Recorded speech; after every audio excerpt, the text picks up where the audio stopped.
The best movies of 2025, the worst movies of 2025, the films that didn't get the credit that they deserved, and the ones that completely outperformed expectations. What were the biggest cinema trends that we saw this year? Which franchises moved the pieces rather than deliver a checkmate? And how far did the Millennial Bard actually come in 2025? Welcome to the final TMB episode of 2025. In this video, we're gonna talk about everything that shaped cinema this year, from the best to the worst. Now, this video is going to be slightly different from what I usually do. So what we're going to do in this video is I've built up a few categories where I'm going to discuss the best, the worst, movies that outperformed, movies that underperformed. We're going to follow that up with some trends and some observations that I made in the cinema industry this year. And in the end, I'm going to talk about TMB's own journey on its first year. Now, this may turn out to be a slightly lengthy video. So for your convenience, what I'm going to do is I'm going to pop the timestamps in the description below so you can easily browse through the sections that you're interested in. And I would also be publishing some sections from this video and pulling a few extra shots to discuss the best and the worst of 2025 in a separate playlist. So whenever you've got time, you can pop in there and you can check those out. With that down, now let's get into our first category. Okay, so are you ready? Are you seated? And are your headphones plugged in? Because we're gonna get started with the best fan service, the best fan moments of 2025. Now, these scenes, these movies, these tracks, they've become a very deep part of pop culture in 2025. You may find this on Instagram, whether it was what it felt like sitting in the theater, how the noise levels were, and how they started conversations across social media, including Reddit. Now, at number 5, we've got the Superman punk rocker montage that happens at the end of the movie. Honestly, Superman as a movie was just all about kindness. It was about owning the choices that you make. And that one song, it is so weird and it is so out there that never in my life could I have imagined Superman and Iggy Pop working together. And for some weird ass reason, it was a match made in heaven. And ever since Superman dropped, this track became a part of every single reel that was on my feed. So for that, I'm gonna put it on number 5. Number 4 is gonna be one of the best movies I watched this year, which was F1. Honestly, I was excited. I was excited for this movie like nothing else. Now, one thing that we all saw in the trailers, in the teasers, was that we're also going to get a look at the real F1 drivers and the real F1 teams. In the movie, that Silverstone race, that pre-race event where We Will Rock You starts playing, and you've got Max Verstappen and Charles Leclerc and Carlos Sainz in his Ferrari, mind you, and Lewis Hamilton, that was a great moment for me. To see these stars on the big screen that I'm usually watching on the TV was such a fulfilling moment for me as a fan. And not to forget, I wasn't the only one who went in his team fan gear to the theater.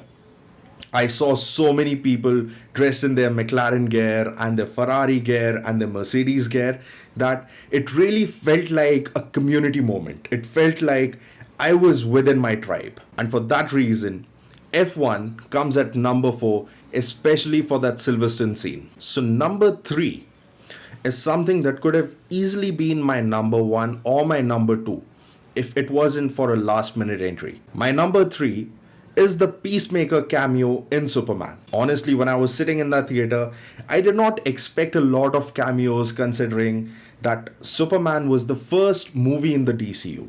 It was in a way the starting point for the larger DCU apart from animation and TV. But I wasn't expecting Peacemaker to be there. I wasn't expecting John Cena to be on my big screen. And as soon as he came on, and this was again something I wasn't expecting, was that everyone gave him such a loud cheer, which was surprising because I wasn't anticipating that so many people have watched Peacemaker or are really excited about this character the way they would be about another DC character. So for that reason, I'm gonna put it at number 3. Number 2 is something that I was expecting, I was anticipating. I did feel that it was a bit under-delivered, but the more I thought about it, the more excited it got me. This movie had a lot of baggage coming into the theaters. It had had a really rough run over the last 10, 15, 20 years. So this time when the movie came out, it also had additional stakes because this was where everyone knew that we're gonna get introduced to the big bad in this franchise. I am talking about that mid-credit scene in Fantastic Four First Steps. That scene gave us a first look at Doctor Doom. Not a proper look, we just get to see him from behind, with his green garb and his hood and everything. But I cannot tell you how the decibel level in my theater went through the roof. They did not show us Robert Downey Jr. But the excitement was at that exact same level. So for that reason, it goes on my number 2. Okay, before I jump on to my number 1, here's an honorable mention. Now this moment was supposed to be a part of my top 5, but it got bumped off just because the other thing was so phenomenal. This honorable mention goes to the Mission Impossible scene about the CIA Black Vault. It did not have a lot of impact on me compared to all the other moments in this list. But I think it was still a sneaky way of calling back something that started the franchise. So for that, I want to give a big shout out to Mission Impossible. Okay, number 1. And I have a feeling that most of you are gonna agree with this one. It is the Captain America Doomsday teaser that came right before Avatar Fire and Ash. Avengers Doomsday is gonna be the biggest cinematic event of 2026. Steve Rogers has been one of the most prominent, in fact, I would call him the most prominent character in MCU. He has been the soul of MCU. So how can you not be excited by seeing him on the screen again? Chris Evans playing Steve Rogers, although he no longer rides a Harley Davidson, now he's come to a Triumph. But I guess that's how life changes for married people when they've got kids. The way he walks in, when he looks at his suit, that moment, and my theater went nuts. Absolute nuts. Like, people were yelling and it felt like I was sitting in a stadium. The noise levels were equivalent to the noise levels we had when Captain America first held the Mjolnir, or when he said Avengers Assemble. For that reason, this becomes my number 1. Do you agree with my list? Do you disagree with my list? Or what are your top 5 fan moments of 2025? Please drop them in the comments below. Now with that down, let's move on to the next category. So these are the movies that scored the big bucks at the box office. A couple of them actually broke past the $1 billion ceiling as well. There is one movie though that I've heard a lot of experts say that the figures aren't really legit and they look a bit sketchy. So for that reason, I've kept this one movie out of my top 5 highest grossers of 2025. But let's go through the list. Also, just for you to note that I am not taking domestic box office collections into consideration here. For the sake of creating this list, I've gone through the worldwide box office collections and they have to be wide releases across theaters. At number 5, we've got Demon Slayer. I personally am not a big fan of anime. But for some weird reason, I've always found myself surrounded by anime fanboys. And when I spoke about this movie to my mates, both of them went to watch it and they couldn't just shut up about it. But great news for anime fans. I think we're gonna go and get far more anime releases in the theaters and they're gonna do better because of Demon Slayer. At number 4, we've got perhaps one of the most beloved franchises for most millennials. I'm talking about Jurassic World Rebirth. Now, the first three Jurassic Park movies were amazing, fantastic. But ever since it turned into Jurassic World, I think it's been more missed than a hit. Even then, I think this movie did well just because it belongs to that world. And again, not a big fan of this movie, like I wasn't a big fan of the previous one. But good on you guys, your movie made a lot of bucks. But I really hope you're tightening up the script and the story for the next one, if there's going to be a next one. At number 3, we've got a Minecraft movie. It absolutely blows my mind to think that a Gen Z game like Minecraft could have a movie around it, and that movie would go on to do so well. For the longest period, all that I've known about Minecraft is that it's kind of like an 8-bit visual game that feels like Lego blocks being stacked on each other. And the most exposure that I've had to Minecraft has been on Reddit, because you have a lot of these storytelling posts that use footage from Minecraft. But again, this movie came with a packed star cast with Jack Black, with Jason Momoa, and it was meant to do well. But not this well, but that is a conversation for my next category. So number 3, it is Minecraft. At number 2, we've got Lilo and Stitch, the second movie of the year that broke past the $1 billion ceiling. Now, Lilo and Stitch is a part of series of Disney classics that are being adapted into live action. Lilo and Stitch as a story, as a concept, I've always been a fan of. Lilo is this adorable girl and Stitch is this devil who's just so cute that you can't resist him. But I feel Lilo and Stitch being a 4-quadrant movie coming at a time where it did not have as much competition did so well for itself, and my congratulations to Disney.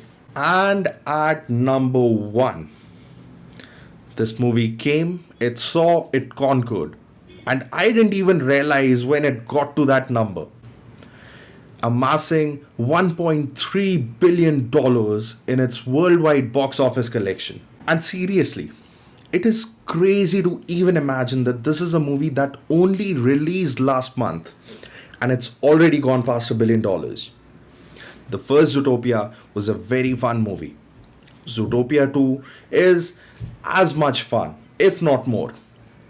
But to cross $1 billion for an animated movie within a month, that has got to be a record of sorts. Even movies with the longest of legs could not achieve this fate in this year. And the top 2 highest grossing movies, both $1 billion, are from the house of Mickey Mouse. And that calls for celebration. So double congratulations to you, Disney. With that down, now let's move on to our next category. As movie pundits and as pop culture commentators, we are susceptible to assume what a movie's value is, what it would be worth, how much would it score at the box office. Now, here are 5 movies that completely blew me away with their box office collections. These movies left me scratching my head and really wondering that how the did these movies end up earning so much money. At number 5, we've got The Conjuring Last Rites. For the real fans of the franchise, they've called it like a mid-level movie. It's not the best that the franchise has given us. But for some reason, it has outperformed all the other Conjuring movies ever made in history. Here's what my thoughts are. I think this movie did so well because in 2025, you had some banger horror movies coming one after another.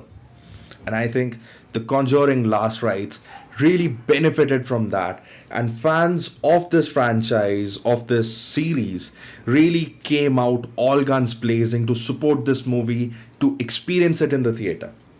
Another thing that I believe added to the success of this movie was that the makers said that this is going to be the last Conjuring movie. So as a result, all the fans had this feeling that this is one final gift from this franchise, so we need to experience it in the theaters one last time. At number 4, we've got Zootopia 2. Now, I've already talked enough about it, But it still bugs me to think that a movie within less than a month of its release has made so much money, has crossed $1 billion. Now, I've got some reasons for it. Zootopia 2 is a good movie, but even more, it came during a lean period. There weren't a lot of good releases, not a lot of heavyweight releases in November 2025.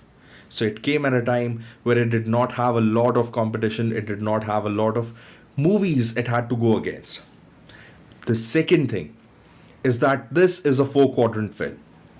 What do I mean by that? Whether you're a kid, whether you're an adult, whether you're a male, whether you're a female, and wherever you sit within that spectrum of male and female. This movie was meant for everyone. And as we get closer to Christmas, as we get closer to New Year, and families are getting together and they're looking for things to enjoy together, things to do together, I think the theater becomes one of the favorite haunts. The grandparents want to take their kids to the cinema. The parents want to go with their kids to the cinema. They want to show them the latest movie there is. And considering the range that we've been getting in Hollywood, I think Zootopia is perhaps the most kid-friendly movie there is. But to make that kind of money in less than a month still blows my mind. Number 3 is the Taylor Swift documentary. As a 90s kid, I've been big on hard rock, I've been big on metal, I've even dabbled a bit in hip hop and EDM. But I never quite understood what the hype was about Taylor Swift. Having said that, Taylor Swift enjoys the largest, the most loyal fan base in the world today. Anything she says is the gospel truth. The earth she walks on is the Holy Land. So it is no surprise that when a Taylor Swift documentary is coming out, it would get a lot of asses in seats. But for it to get this kind of money, the kind of money that a lot of excellent motion pictures couldn't even come close to, it's incomprehensible. Like how Taylor Swift cannot be that big. Are you kidding me? That is straight up off the rails. At number 2, we've got a Minecraft movie. Now, this movie reached within a sniffing distance of the $1 billion mark. It is a very popular video game, especially among Gen Z. But to imagine that you could have a movie around it and to have people like Jason Momoa and Jack Black act in it is just bonkers. And for this movie to make that amount of money is insane. But again, like I believe was the case with Zootopia, I think even Minecraft benefited from getting released at a point where it did not have a lot of competition. Had it released during any other month, any other week, in the middle of the summer blockbuster season, I don't think it would have made that kind of money. But the amount of money that it made still is surprising. It is still flabbergasting for me. Now, number 1. Now remember, there was a movie that I skipped in the previous category. This is that movie. It's called Neza 2. I hope I'm pronouncing it right. Now, this is a movie that's crossed the $2 billion mark. But I've heard a lot of experts talking about its box office collections and how the figures aren't exactly reliable and the figures are kind of sketchy. So for that reason, this becomes my number 1. Because truth be told, being in India, I did not even know about this movie. I didn't even hear about it. Granted, it is a movie from the most populated country in the world. But to make that amount of money, in US dollars, mind you, is absolutely mind-boggling. Now, what movies did you think far exceeded your expectations at the box office? Please drop them in the comments below, and we'll move on to the next section. Now it's so much easier to get to beautiful locations and get the best special effects and CGI when you've got a big fat budget. But the real magic lies in what you can create when you don't have an endless pit of money. That is why I felt like this category needs to feature in this video. So getting started at number 5, we've got Homebound, India's official entry for the Oscars, directed by Mr. Neeraj Ghewar, who also directed a masterpiece like Masan, starring Ishan Khattar. This is a movie that goes into concepts of economic justice and social justice in a country like India, where it is so easy for a lot of us to take our privileges for granted. This movie goes into the bylanes and it has become something truly special, truly spectacular. And to think that this movie's also got someone like Janvi Kapoor, who's often trolled for doing extremely massy films that don't require a lot of acting, speaks for itself. So at number 5, I've got Homebound. It's available on Netflix. If you've got time, definitely check it out. At number 4, we've got Weapons. 5-10 years from now, this is gonna be one of the most iconic horror films that's gonna define 2025. Starring Josh Brolin. This movie is something different. It's something fresh. It's got a lot of mystery and a lot of mystique in it. Something that truly faded for someone like me from the horror genre. But this movie brought it back. And for that reason, Weapons is number 4 on my list. At number 3, we've got Sinners. In my view, Sinners has to be the most stylish movie of 2025. Starring Michael B. Jordan in a double role, set in the Mississippi Deltas in the 1930s, and a movie that is pumped with blues and some iconic performances all around. This is a vampire horror movie that is far more than just that. And the soundtrack for this movie is perhaps the best one I've heard in a really long time. So for that reason, Sinners is number 3 on my list. And I don't know about you, but it's a really big deal because I never thought that I would do a top 5 list that would have 2 horror movies in it. I never thought this would happen to me, but it's happened. At number 2, we've got an adaptation of a Stephen King novel. His first novel, in fact, called The Long Walk. This movie is an experience from beginning to end. A dystopian America. Propaganda rampant. There is unemployment everywhere. The economy is in shambles. And the entire premise of that movie from there and the way it's been executed. The script is top notch. I really enjoyed watching this movie in the theater, and bonus points for Mark Hamill. If you haven't watched it, highly recommend that you watch this on streaming. Now, number 1. This is, I don't know if I can call it an indie film because it's been backed by one of the biggest production houses in India. It's called Superboys of Malegaon. I did a review of this movie on my channel, so if you've got time, you can go check it out. But this movie had an emotional impact on me. It left an emotional imprint that I still haven't gotten over. As someone who loves movies, who really cherishes what movies bring to our lives, what it stands for as a symbol. This movie spoke about all of that, and with absolute conviction. You've got some of the biggest yet underrated talent in Bollywood acting in this movie and giving the performance of a lifetime. If you've got time, definitely go and check it out on Prime Video. Now, what are your top 5 low budget great films from 2025? Drop them in the comments and let's keep the conversation flowing. And now, on to the next category. Honestly, in this day and age, it is so easy for a movie to get us excited. Whether it's just a poster, the casting announcement, the teaser trailer, or even just the announcement for a movie.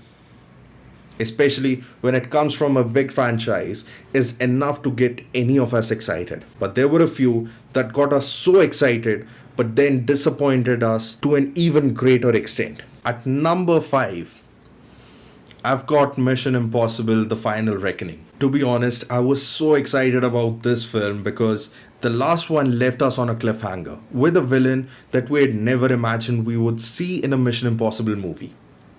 I didn't like the previous one as much as the rest of them, But I was still invested in this franchise, and Tom Cruise at this age, still scaling up the action one movie after another, was enough to get me excited and get me to the theater first day.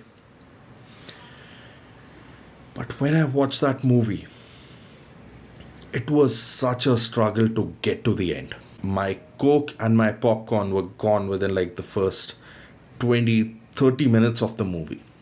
And then to sit through that long movie with these gloomy sounding dialogues that sounded so out of brand from a regular Mission Impossible film really just tuned me out of it completely. So, for that reason, Mission Impossible becomes number 5 on this list. At number 4, I've got a Disney movie that is part of Disney's live action adaptation from its vault of classics. Honestly, this was the one movie you just could not up. Someone literally had to try so hard to turn this into a terrible movie. And you know what I'm talking about. I'm talking about Snow White. Rachel Zegler, especially after West Side Story, became one of those talents that I was really looking forward to.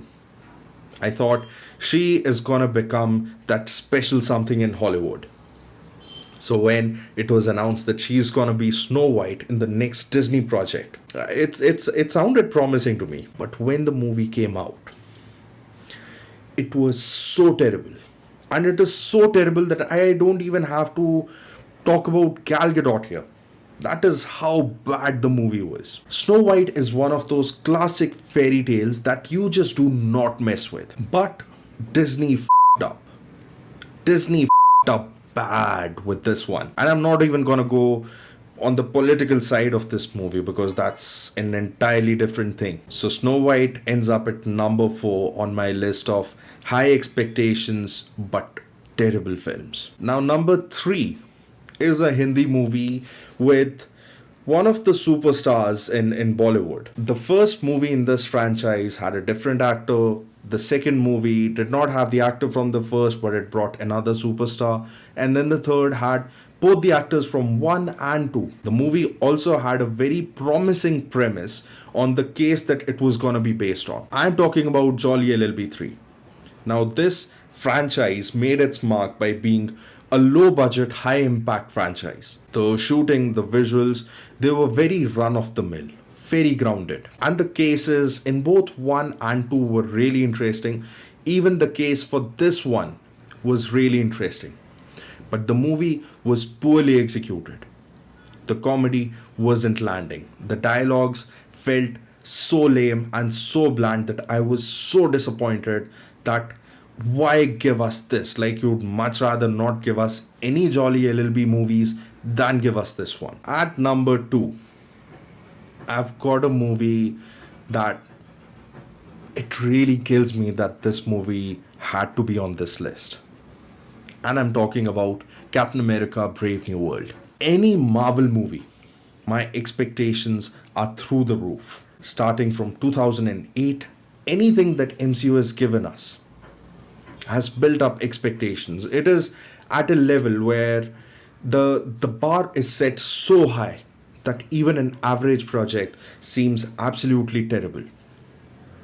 Captain America is one of my favorite characters. Steve Rogers is one of my favorite characters in the MCU. So when he passed on the mantle to Sam Wilson, I was up for it. I knew it was going to take a bit of getting used to, but I was still up for it. A lot of people hate Falcon and the Winter Soldier. I still found some merits to that TV show. But Captain America Brave New World, having gone through all the rewrites and the reshoots and the revolving door, I still had hopes that this movie would still give me a lot more.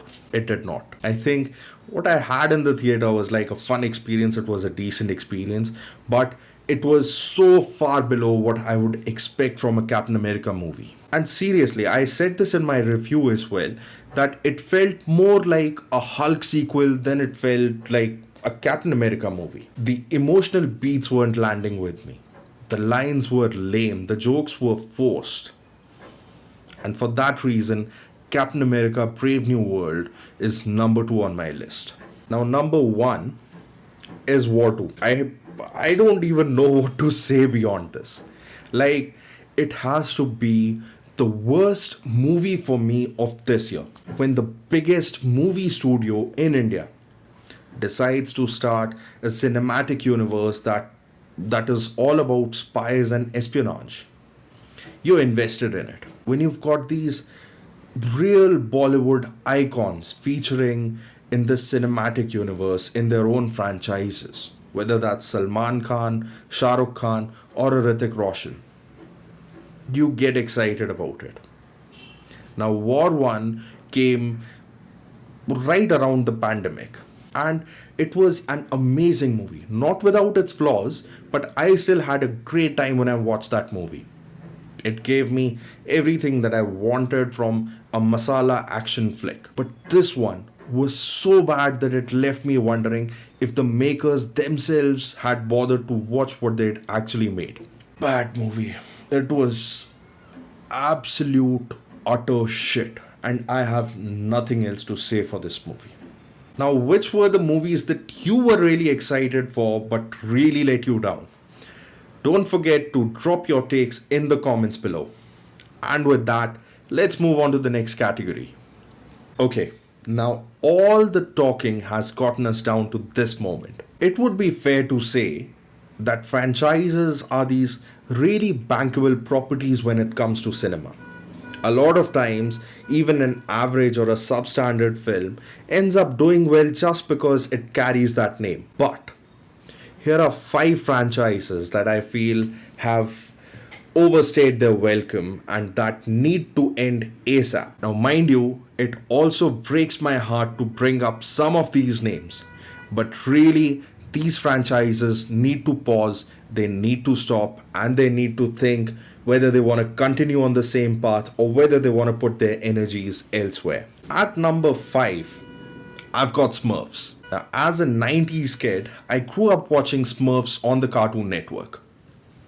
They were fun, not my favorite cartoon, but still fine. Then they started getting their movies in the 2000s and the 2010s.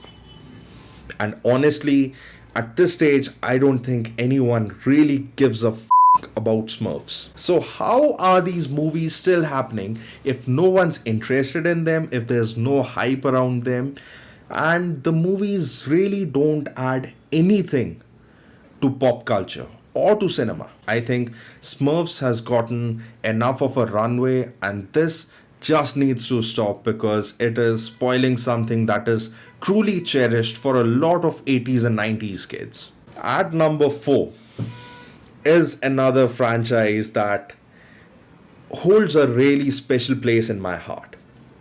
The first 3 movies were so special for me that they became an integral part of my growing up years.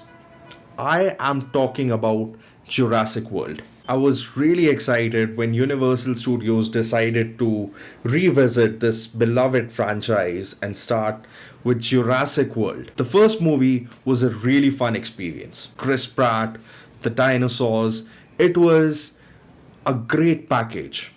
And the first movie did not disappoint. It really stood up to my expectations. But ever since, this franchise has been in a state of free fall. The stories don't land, the dialogues feel lame.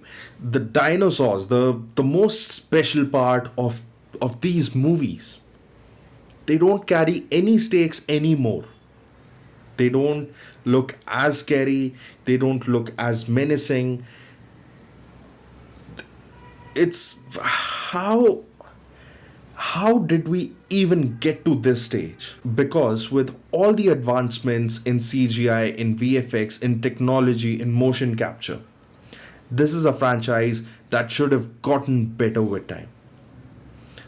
The effects are still breathtaking, but the story, the screenplay, the performances, all of that has taken a backseat, and this franchise has turned into a series of disappointments. And I beg the Lord sitting at Universal, please stop ruining my childhood. At number 3, I've got a franchise that again is so beloved for those who grew up in the 80s and the 90s. This is a franchise that made karate cool. This is a franchise that glorified what karate stood for, the values of karate in Japanese culture. This series restarted out of a trope of an episode in How I Met Your Mother. It started with Cobra Kai, and ever since it has just been going from bad to worse. At this stage, just the sheer mention of Karate Kid just irritates me to no end. The latest film, Karate Kid Legends, is is a miserable experience. And why would they keep persisting with that? Like, for the love of God, please stop it. Stop with Cobra Kai. Stop with the Karate Kid movies. Stop bringing in, Ralph, whatever his name is, the OG guy or whatever. The Karate Kid films and Cobra Kai have lost the novelty that they had.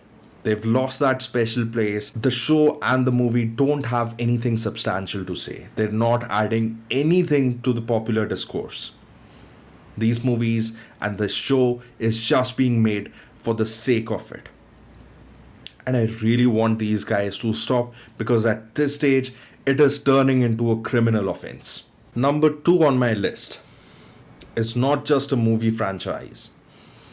It is an entire cinematic universe. The YRF spy universe needs to stop. People are pulling their hair out, sitting in the theater, watching what the is happening in that terrible War 2 movie. The movies are as far away from spy and espionage as could be. It has just become a star game. I don't think they are spending any money on their writers or their filmmakers, and rather all the money is getting flushed into wages for these ultra superstars. The movies are no longer memorable. In fact, 90% of that movie felt like it was shot in front of a green screen. And that is terrible. When you've got money, why not go into practical effects? Why not tighten up your writing? Why not really flesh out your characters? Why not do practical stunts? Why not shoot in locations that feel really lived in? Why not create a world that feels lived in? Why have the same things repeating over and over again about your agents going rogue all the time? Partnering up with a beautiful ISI agent or another special agent who has one song in a bikini, and then towards the end everyone gets to know that, hey, this rogue agent is actually serving our country, so he's not a bad guy, he's a good guy. It's exhausting. It's tired me. I just want to go home, and I don't want to see the spy universe exist anymore.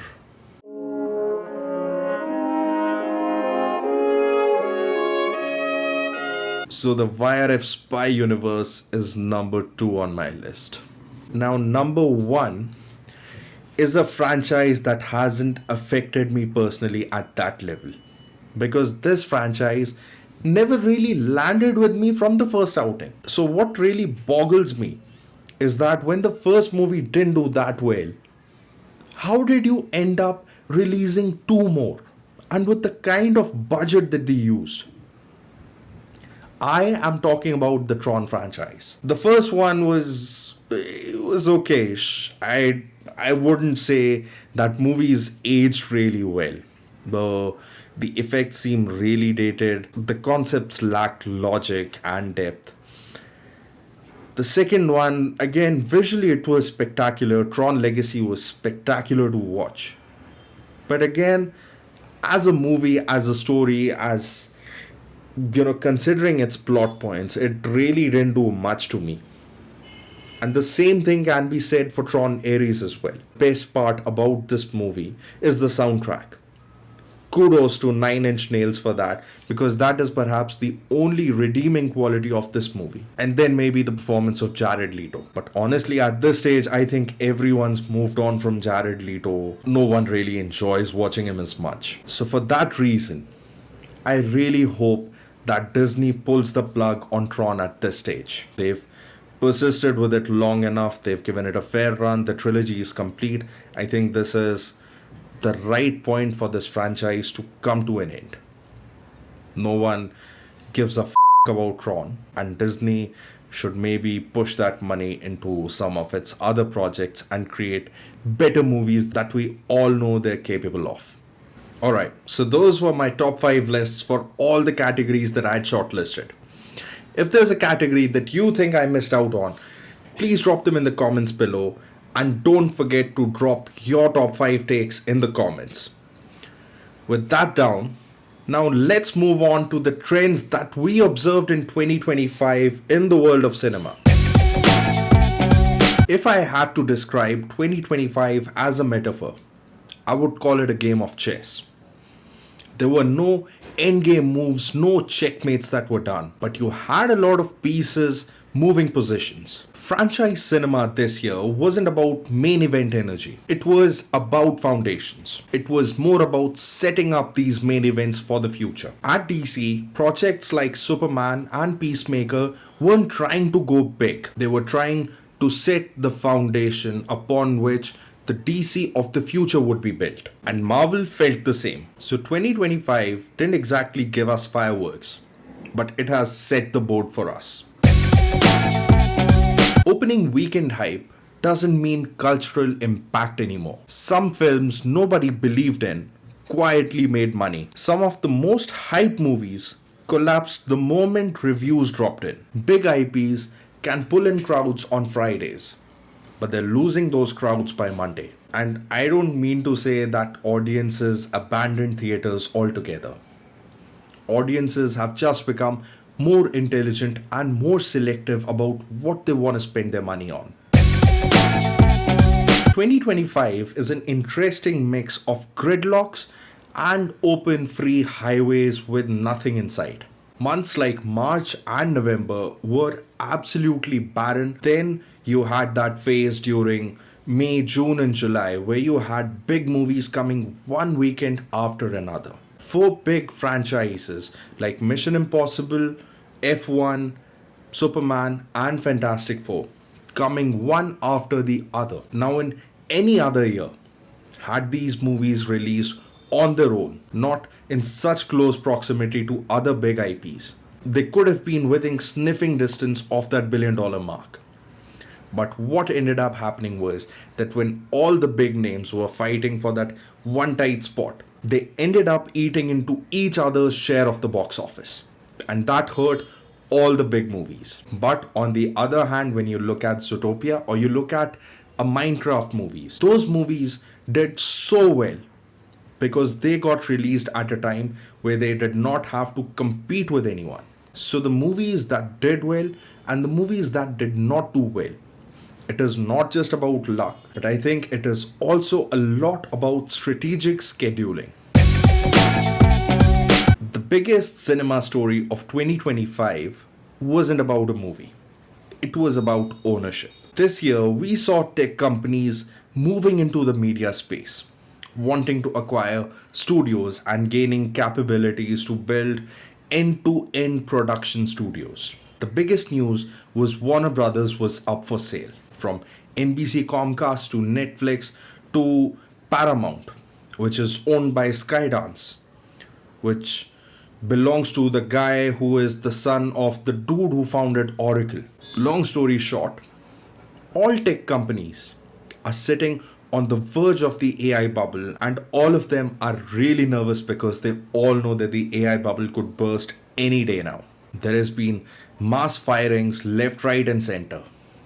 Inflation is at an all-time high. No country has got any friendly immigration policies at this stage. There is a lot of skepticism around international trade. So all these tech giants are looking to get into the media space to generate another revenue stream for themselves. Apple had its first taste of a cinematic release this year with F1. Netflix, a self-admittedly tech company that specializes in content, now wants to get into full-on movie production from end to end. And even Amazon getting their hands on MGM 3 years ago and finally buying out the Broccoli family with the Bond IP. I think the future is here.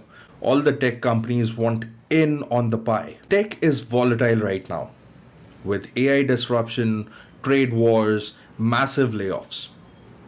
So, media and entertainment is a way for these companies to insulate themselves from recession. So, cinema isn't just art anymore. It is a corporate strategy. It is a revenue stream. It is a way for these companies to protect themselves. It is a way for them to gain political favors. And if I'm being honest right now, it has started getting a little scary now. 4 of the top 5 highest grossing films of this year were all 4-quadrant films. Adults, kids, males, females, meant for everyone. Basically, movies meant for everyone were watched by most people, and everything else became a niche. And seriously, it's really interesting to think that an R-rated movie like Deadpool and Wolverine just last year crossed $1 billion. From that to the year of the 4-quadrant films, it has been a diametrically opposite year. But does that mean studios should only chase 4-quadrant films going forward? I guess we won't know until 26 or 27. But box office expectations really need to be recalibrated now. 2025 might be the most interesting year for horror genre in a long time. And not just your run-of-the-mill horror, wildly experimental horror. In 2025, we had vampires in the 1930s Mississippi Delta. We had a horror from a dog's POV. We had a romance, dysfunction, and gore blended together in a movie. And again, this is coming from someone who's not a big fan of the horror genre. And I genuinely feel we're headed towards a horror resurgence now. And an even bigger thing is that I think that Oscars are finally gonna recognize and acknowledge the horror genre and give it its due. 2025 confirmed something that audiences have been saying for a long time. Content is king. Star power alone is not enough to get you to $1 billion or to get you an Oscar today. Craft, writing, and performances matter just as much. In fact, they matter even more than the star power of a movie. In 2025, movies worked because they were well written, because they were well shot, because they were well made. Unknown actors broke through. And it is funny to think that an established franchise like a Mission Impossible, with Tom Cruise at the helm of things, didn't do so well. But you had a nobody stepping in to play one of the most iconic superheroes this year and just blew everyone away. Even a vampire horror movie this year went to another level just because the antagonist of that movie was so memorable and so splendid. And I think it's time to make this quote official. A big star will only take you so far now. If the fundamentals aren't strong, the audiences just won't show up. Okay, now time for a little self-reflection. 2025 wasn't just a fascinating year for cinema. It was fascinating for me. Because this year, this channel started from 0 subscribers, 0 views, 0 hours of watch time, 0 videos published on the channel. And from there, we managed to cross 60,000 total views on this channel. That's basically the population of Monaco and a couple other smaller nations deciding to give their time and their attention to a channel that did not even exist a year ago. Collectively, you spent 211 hours watching videos published on TMB. That's almost 9 straight days of people deciding to be here and not just scroll away. And in this year, I uploaded 131 videos, including 27 long form. That's me showing up every 2 to 3 days, learning my lessons in public, figuring out what worked, what didn't, and eventually finding my voice through that journey. Now, these aren't flex numbers, and I'm not trying to pump my ego here, but these are foundation numbers. They only exist because you clicked, you interacted, you shared my videos, you watched them, you agreed with some of my points, you disagreed with some of my points. You shared your favorites, you shared your points of view with me. Some of you supported this channel loudly. Some of you supported this channel silently, from behind the scenes. Whether it was giving me emotional support, giving me recommendations, telling me things I can talk about, how I can vary my voice, a whole lot of things there. Some of you were there when the videos popped off, and some of you were there when they absolutely didn't. And I genuinely don't take any of that lightly. TMB, the Millennial Bard, is as much my journey as it is yours. I believe we've come a long way in 2025, considering from where we started to where we're at today. But it's like I always say, I've only just begun. And if this year is to be any indication, next year's gonna be bigger, it's gonna be crazier, and it's gonna be more hard hitting in cinema and on my channel. So once again, thank you, you beautiful people, for all your support, for all your backing, for in every little way that you contributed to this channel. Alright, with that down, this is the end of my video. I've been literally sitting at my desk for the last 3 hours. It's a long video, but we had a lot to talk about from 2025. Now, the first video of 2026 is gonna be about the 10 movies that I'm really excited about next year. So stay tuned to the Millennial Bard. If you like this video, hit that thumbs up, share this video with your fellow movie lovers, drop your thoughts, your favorite movies from this year, your least favorite from this year in the comments below, and subscribe to stay tuned. Until 2026, this is the Millennial Bard signing off.